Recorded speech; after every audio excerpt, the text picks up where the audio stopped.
pentagram dedicated to Henry Foreman.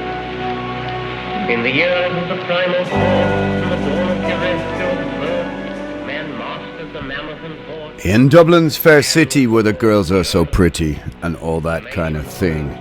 Well, my friends, Agitators Anonymous, episode 180 something or other. I previously had planned a podcast about something completely different. And then last night happened to walk through the city through a riot, as you've probably seen on social media, on your news reports, on all sorts of things like this.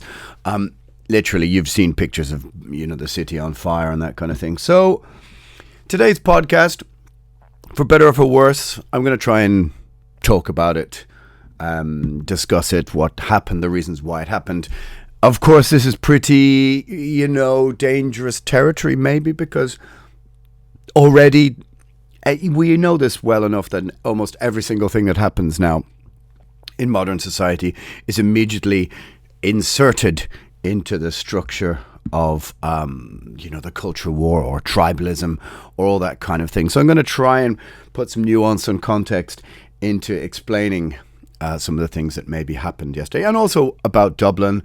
And, well, like I said, I literally walked past burning buses and a burning city last night from one side of the city to the other, just to take a look at what was going on. So you can't listen to this and go, well, you weren't there, you were. Well, yes, I was, and saw it with my own eyes. So let's, Agitators Anonymous previously was about something, just sort of a nice commentary about old bands playing old albums and, did the crowd know them and all that kind of thing. It was a bit of a music industry commentary, but I'm going to try and, well, maybe I'll get to that, but I'm going to discuss a little bit about what just happened in Dublin. My main first impression was it's very strange being in a city where a riot is taking place. You can sort of stand at a reasonably safe distance. So you think. There's a very tense, strange, sort of silent atmosphere in the city. And I walked from one side to the other. Anybody who knows anything about Dublin, traditionally, the north side is called the dodgy side and the south side is the posh side. And walking from the north side to the south side, I was struck by the very strange mood in the city. There were helicopters buzzing overhead everywhere you went. As I walked the north side of the city, there was buses on fire. There was kids in North Face kind of, jackets with face coverings flinging shit at the guards. That's our police, who were there with riot shields, and they were charging groups of kids. There were Lewis's, which is our trams. They were on fire. There were buses on fire. It kind of looked a bit like a war zone. And as I walked from the north side to the south side, then on the south side is where our parliament is, our Dáil. There were riot police everywhere, and there were posh women in fur coats trying to pet the horses, because there was not much happening on the south side yet, but the police were kind of braced for what was about to happen, and they were kind of chatting with people coming out of Christmas parties who were obviously sort of unaware of what was happening. And you had these pissed posh women tottering along in high heels, trying to pet the horses. And literally I'd just come a couple of 100 meters from where kids were flinging rocks at the police and setting fire to stuff and setting fire to buses. Very strange atmosphere. Everyone stood around kind of watching, lots of people filming everything, people standing at a safe distance watching what looked like a scene from, let's be honest, it could be a scene from kind of every European city at the moment, and I'm going to try and talk about that in the podcast as well. It's a very strange, odd feeling watching it kind of unfold in real time right in front of you. I happened to be playing a football match and then was stranded way out on the north side of the city near the airport and had to make my way back into the city. But you had to kind of get off and walk through the city to come back across. And I thought, well, all right, let's go and have a look at what's happening. And true enough, just the bottom of the street looked like it was ablaze. To put a couple of things in context, because instantly everybody's going to rush to tribal judgments. What this was about would appear to be, you know, don't forget, I'm not a news source. I'm just a singer in a heavy metal band who does a podcast. But an Algerian man, a national, but of Irish citizenship, who's been living here for, I think, 16 years or something, stabbed, I think, a woman and 3 kids who were in critical condition at about 5 p.m. rush hour and sort of broad daylight in the city centre. Which, of course, you know, loads of people rushed into the scene. He seems to have stabbed himself and, you know, almost been killed by onlookers who went to beat the shit out of him. And, like, chaos unfolds. Then. He's taken to hospital. Kids are taken to hospital. Nobody seems to be dead yet, as far as I know, although that might change. And do something like that in broad daylight with just tons and tons of people around. There'd already been tension simmering between local inner city people and the cops over various things. And to put it in context, and I think you need to kind of put this in context before it descends into tribalism and people argue about the semantics of words, because don't forget, what actually happened is that someone stabbed 3 kids standing outside a nursery. Now, don't let that be forgotten, that's what actually happened. Okay, so the scenes of, you know, buses on fire, which we've seen before in Dublin. Don't forget, I'm reminded of the Love Ulster Parade, which was maybe 10, 15 years ago, where in an attempt at reconciliation with the loyalists in the north, they were invited to march down O'Connell Street in Dublin, and local scumbags, inner city scumbags. You know, let's just, if you've been to Dublin or if you're from Dublin or you know Dublin or you know Ireland, you know what I mean. The same kind of people who came to the Snoop Dogg Swedish House Mafia show and, you know, knocked the shit out of dozens of people, and there was lots of stabbings at that as well. There's a huge contingent of people within Dublin that you should be dead wary of, and they're from Dublin. And they will come out for a ruck, to protest, to riot, kind of at the drop of a hat. So, you know, you're going to read things where it's going to say it was far-right protesters with our, you know, crazy ideology and this, that, the other.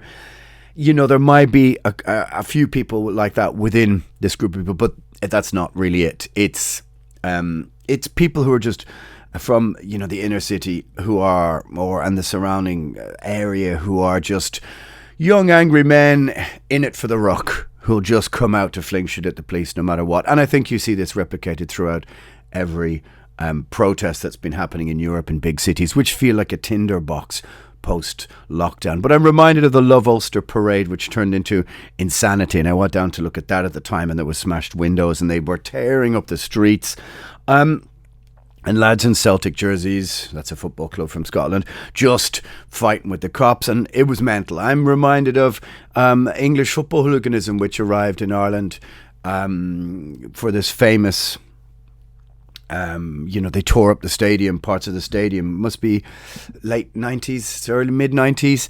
Must be mid 90s because Jack was still in charge, Jack Charlton. Various other points. I've seen protests and riots in the street. I've never seen quite as many things set on fire as last night. But Dublin has this air about it. And if you've never been here, it's changed a lot now. It's quite gentrified. But back in the 80s, growing up as a teenager, you could be in a fight on a Saturday in town every half an hour, every 20 minutes. I don't exaggerate. But if you had long hair, you were going to get into a scrap with lads with tracksuits. We used to have Beat on the Street, which was like an open air, sort of supposed to be like a sort of, you know, disco kind of thing. And it just always descended into chaos and fights. If you're from Belfast or Glasgow or Bradford or Leeds or, you know, Swansea or Cardiff, you'll know what I mean, that I'm not exaggerating. And this was the same in the early 90s. Then ecstasy came into Dublin, calmed things down a bit. Then we had a lot of cocaine violence, early 2000s. It can be a rough place. Now, of course, the city has gentrified and moved people out from the city centre. But make no mistake, it can all kick off here. And last night it all kicked off in spectacular style.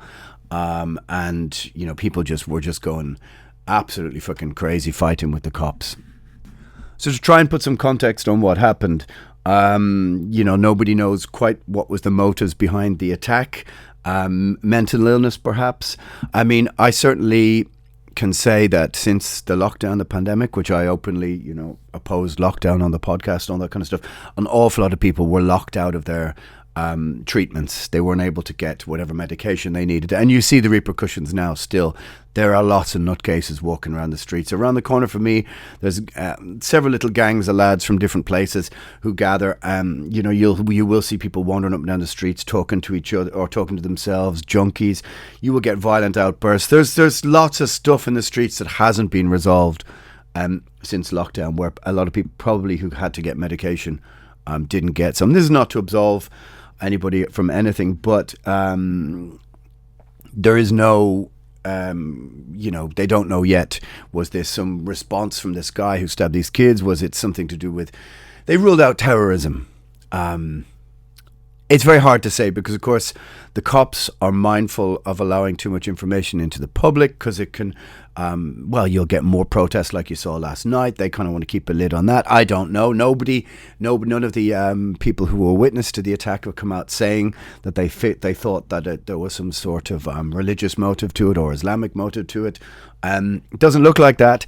Looks like a crazy dude stabbed a bunch of kids. I mean, and unfortunately, the riots are going to take away from what was such an incredibly dark thing to happen in broad daylight. And so all the papers are, going to be of burning cars and burning buses. But I don't think we can really comprehend all this without saying that it feels, having traveled around Europe quite a bit now since lockdown ended, there is tension in the streets, and it's part of it is the cost of living crisis. People are finding that they just don't have the money, and there is big unrest and much resentment towards the state, towards governments. Don't forget, maybe your middle class observations of lockdown in the suburbs, where you had you could work from your laptop, the pajama class, as I called them back with Agitators Anonymous at the beginning, able to work from home, thought it was lovely, play in the garden. Oh, what a nice break from everything. But if you were a working class family with 4 or 5 kids, trying to teach your kids in Zoom in a small little tiny apartment in the city centre, and maybe a father who was a taxi driver or something, and you couldn't work, life was a bit more difficult. So there's been built up tension and resentment in those areas. The government has also been moving migrants into hotels in some of those areas, hotels which were shut in lockdown. The whys and wherefores of that situation aren't really exactly known, but definitely it's caused tension with locals. I went down to look at a few of those protests. I mean, I live right in the city centre, so it's not hard to get on your bike and just have a little look around. And, there's been tension. There's been no doubt about that. And then add in, as I said, issues with rising rents, people not there's no jobs. And there's always in Dublin, there's been this generation of people who've been in welfare traps, who've been, big working class areas which resent the police, which resent the state, resent the government for whatever reasons, local community reasons. And every now and again, this kind of flares up, but it doesn't usually flare up after such a horrific event as children being stabbed. You can't really think of anything more dark or extreme than that. So for the kind of people who are tutting at, everybody tearing the streets up, I mean, I get it. It's awful to see this happen to the city. It's awful to see, hundreds of people out in the streets destroying stuff. But, you can, if you're really, really kind of like coldly practical about it, you could see this was going to happen. You could see something like this was going to happen as soon as something so extreme. Your city doesn't have a stabbing of children in the broad daylight and have no reaction from no one. So, it's pretty crazy stuff. But anybody who's from Dublin or from Ireland will tell you that things like this can, maybe not quite as extreme, but they can kick off here. And that Dublin does have a history of things like this. But certainly, to put it in a broader context, it feels like many places now there's a big, the moment, let's say, the era of upward mobility that came to most European cities, or most of Europe after the, let's say, Berlin Wall fell, that sort of early 90s to the crash of 2008. I often say that that's a period of upward middle class mobility throughout most of Europe. You have Eastern European countries beginning to, a tide beginning to rise for them as communism was dismantled. You have foreign multinationals pouring some money and work into previously impoverished countries such as Ireland, and we enjoyed a sort of window, about a 16, 17-year window of relative upward mobility. And then somewhere at the crash of 2008, on the surface, Ireland seems like a very rich country.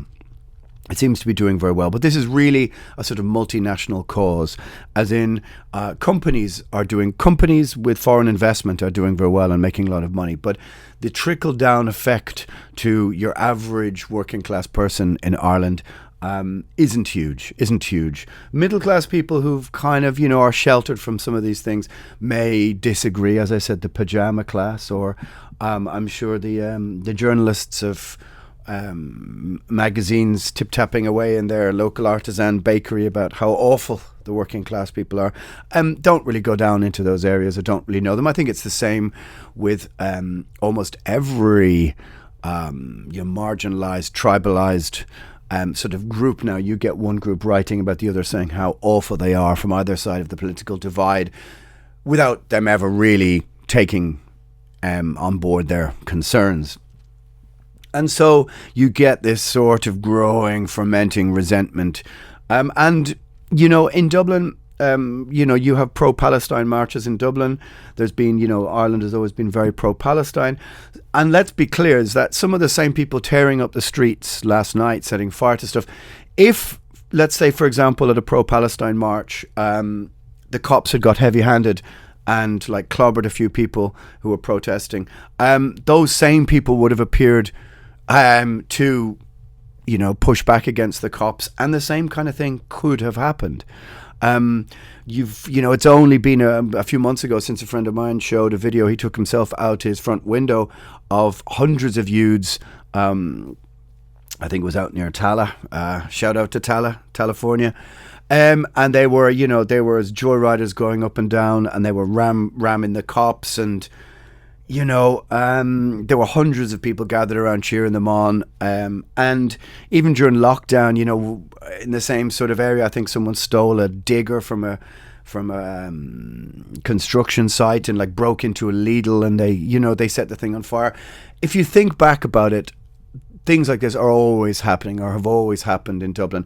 And this level of animosity from certain areas in Dublin towards the cops, towards the government, towards the state, towards a part of Irish society they feel, just either looks down on them, ignores them, or they just want a ruck to tear it up. If you had a pro-Palestine march on on Saturday, and maybe people don't like to hear it because these are two, because at the moment the state, elements of the state are busy calling all the people protesting last night far right. They could quite easily have been protesting on Saturday against the cops, or come into town to cause a ruck if something else had happened. For, I think, almost any protest or any march, they might show up. During lockdown, kids were roaming around the streets on the little scooters, robbing people because people were forced to eat and drink outside for nonsense reasons. And kids were roaming around in gangs of scooters, and again fighting with the cops.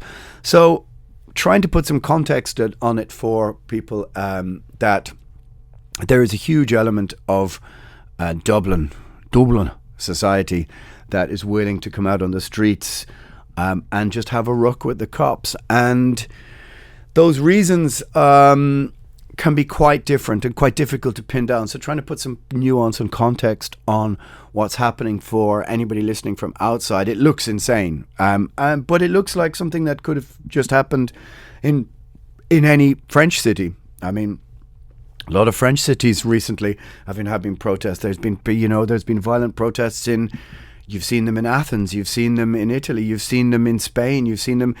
It feels like there's a growing tension in society, which, I mean, like I said, I've said it before in the Agitators Anonymous, an awful lot of this is from, I think, the 2008 collapse onwards.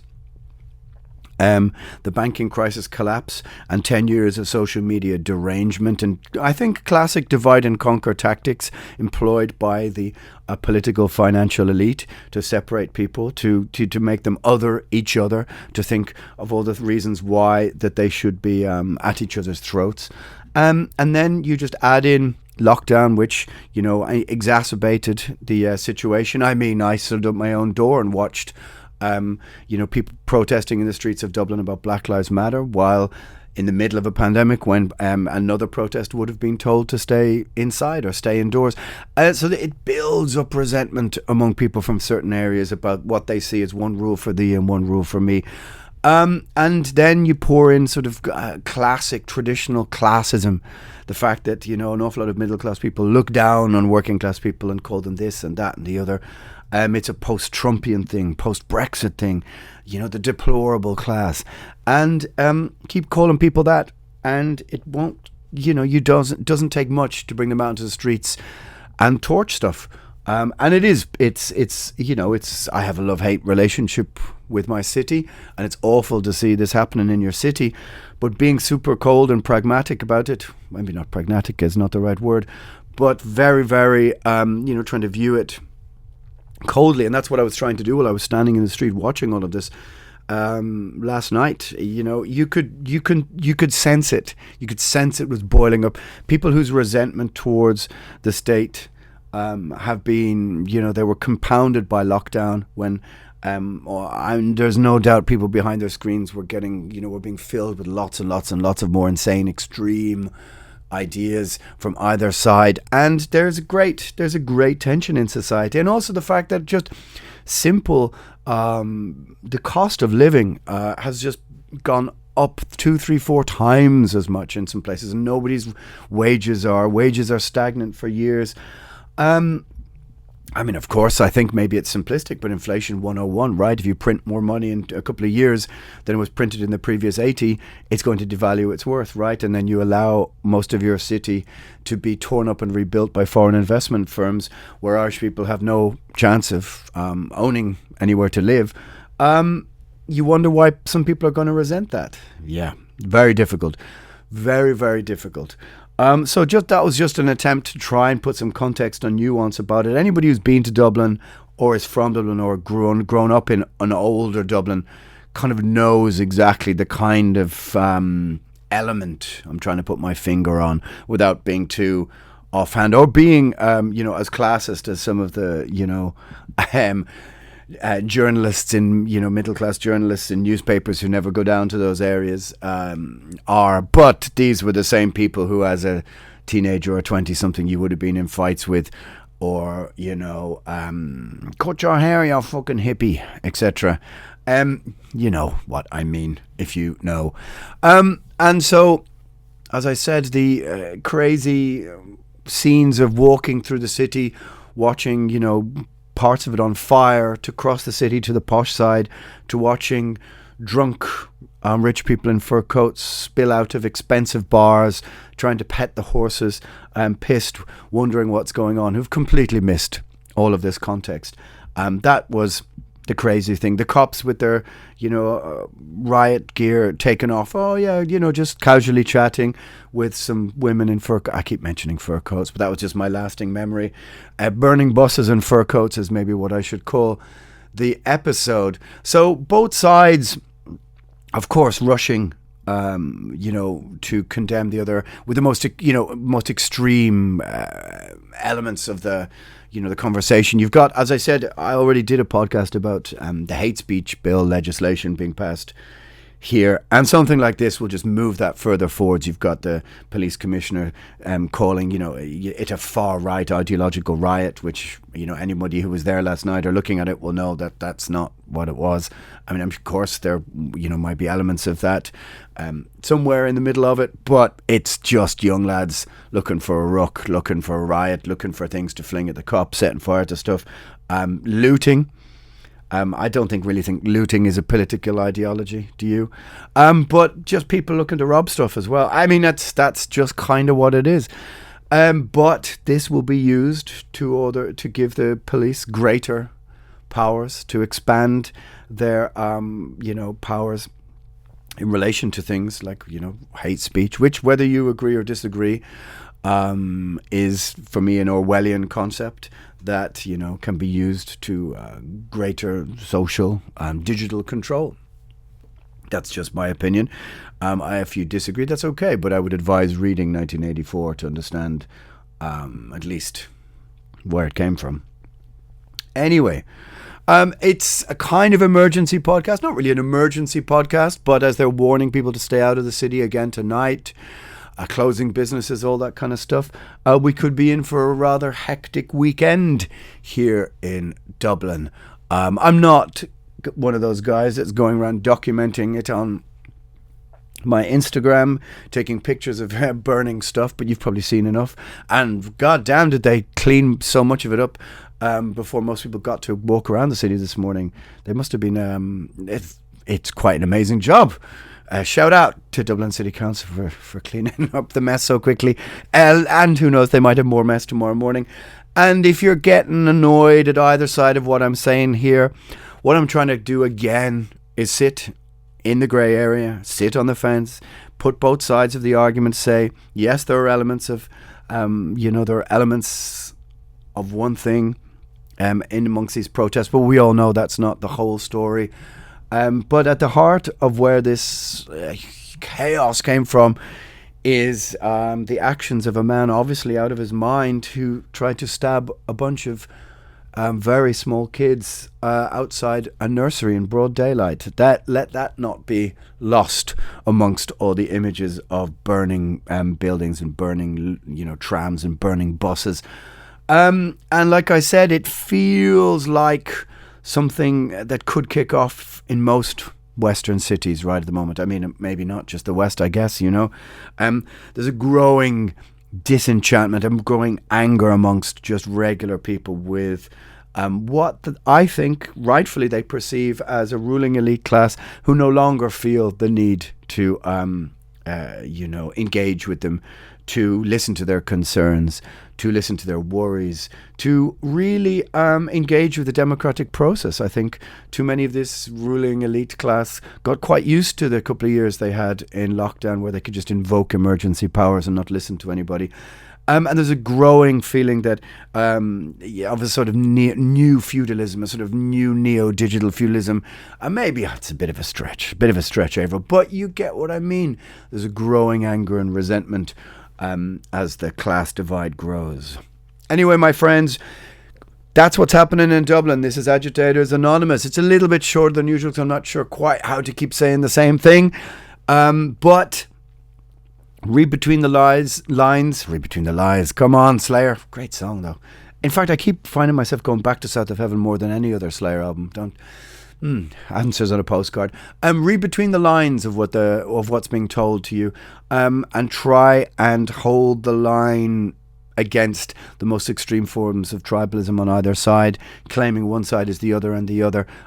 This was, like I said, at the heart of it, an insanely tragic, dark thing that happened in broad daylight, and it sparked a huge riot. All right, my friends, Agitators Anonymous in Dublin's fair city. We'll speak to you next week.